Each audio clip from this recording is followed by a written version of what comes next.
Have you ever uploaded a YouTube video that not only didn't meet your expectations when you posted it, but the result was so devastating that you wanted to throw your entire YouTube channel in the trash? Well, that's what happened to myself and our team last year when we uploaded this video.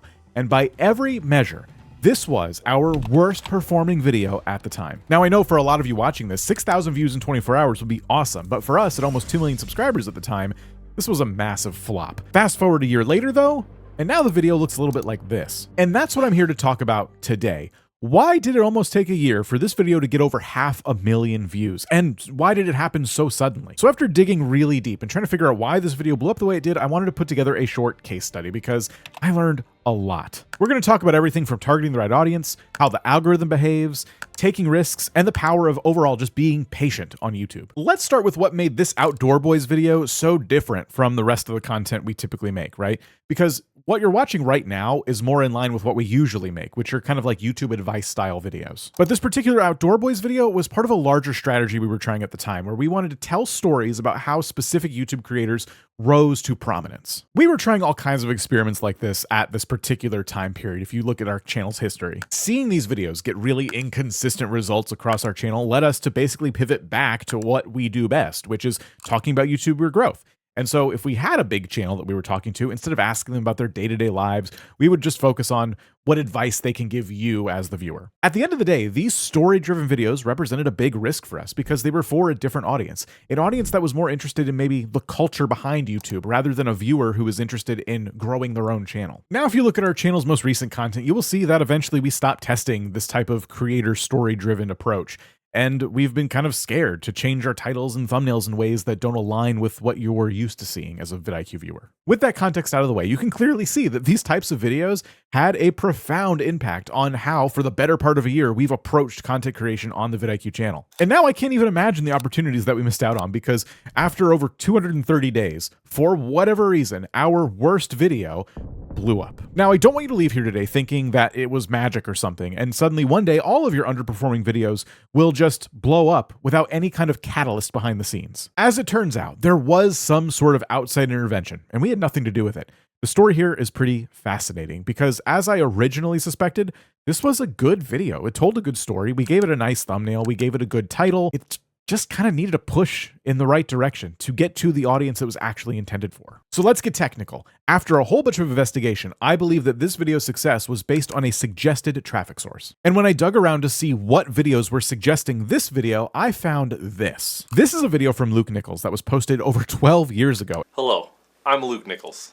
I'm a traffic attorney here in Northern Virginia, and each year I defend hundreds of drivers accused of DUIs, reckless driving, and other traffic issues. And for context, this is the same Luke that hosts the Outdoor Boys channel. Thanks to our browser extension, we can see around the time that this video went super viral. And this spike also happens to align with the time period our own video saw a spike. Now, if you look at the overall traffic sources for our Outdoor Boys video, you'll see that we are getting suggested traffic, but it's merely 11-ish% of the total traffic. And when you look around, there's actually a lot of videos about the Outdoor Boys right now. It seems like a bunch of people are just telling their story. So when you dig into stuff like this, it's really hard to find the actual catalyst. But this video from Luke Nichols is what is suggesting our video, so that's what I'm focused on. Anyway, for whatever reason, a portion of Luke's current Outdoor Boys audience was pushed to this older video from 12 years ago.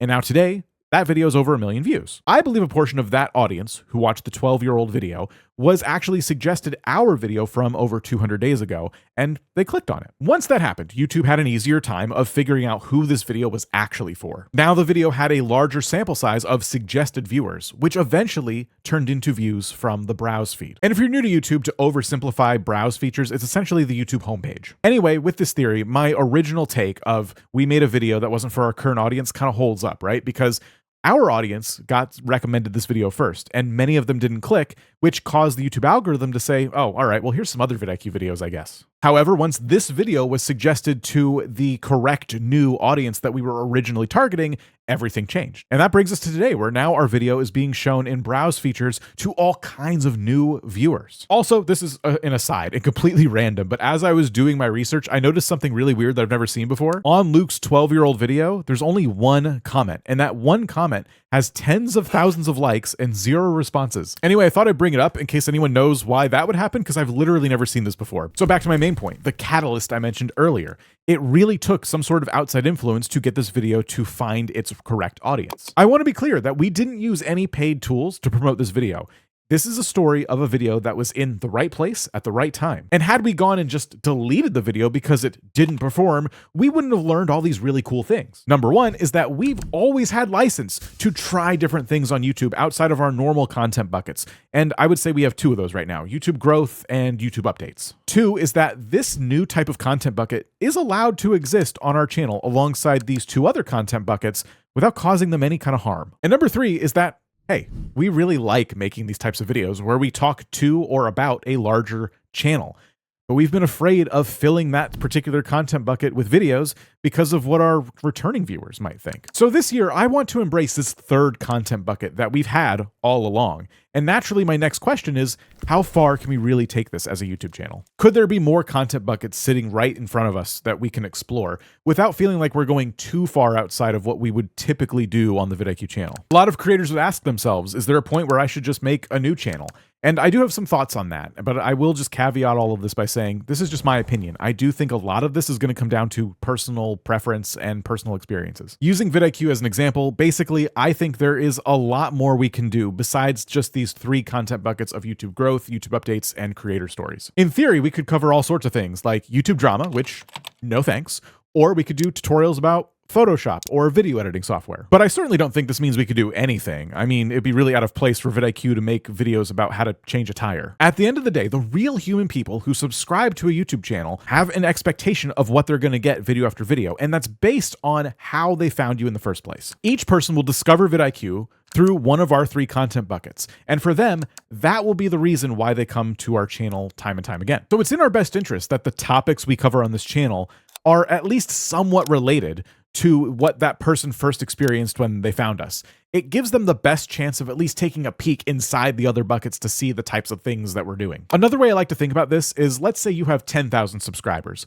One of our growth videos about how to get 1,000 subscribers will feel kind of useless to you because you've already achieved that, right? But for you, you might come to the vidIQ channel because we did a video about a big YouTube update, and we happen to do those all the time. It makes sense for us to cater to both audiences, even if the YouTube update folks don't necessarily watch the growth videos.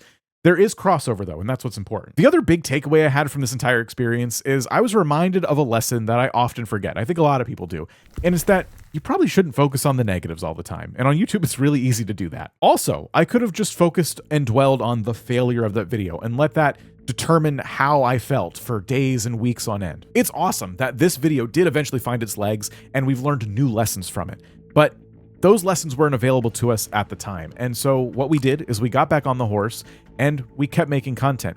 If you don't do that on YouTube, because it is that kind of game, burnout will take over. Not only will your future videos be impacted and clearly influenced by negative feelings, your audience will see right through that, but it could cause you to just quit YouTube altogether. I'm not saying it's easy to do, but on YouTube, it's just important to take things that don't work out the way you wanted them to, learn from them, iterate on them, and try and improve video after video. When you do that, you make good content, and that next video you make could be the thing that becomes a viral success. And who knows, one of those older videos that you made that you were so disappointed in might have some kind of algorithmic anomaly happen to it, and it could blow up too. On that note, and speaking of trying new content buckets, this video right here got us a whole bunch of new viewers when we talked about how a lot of people are preferring YouTube over platforms like Netflix. So check that out next.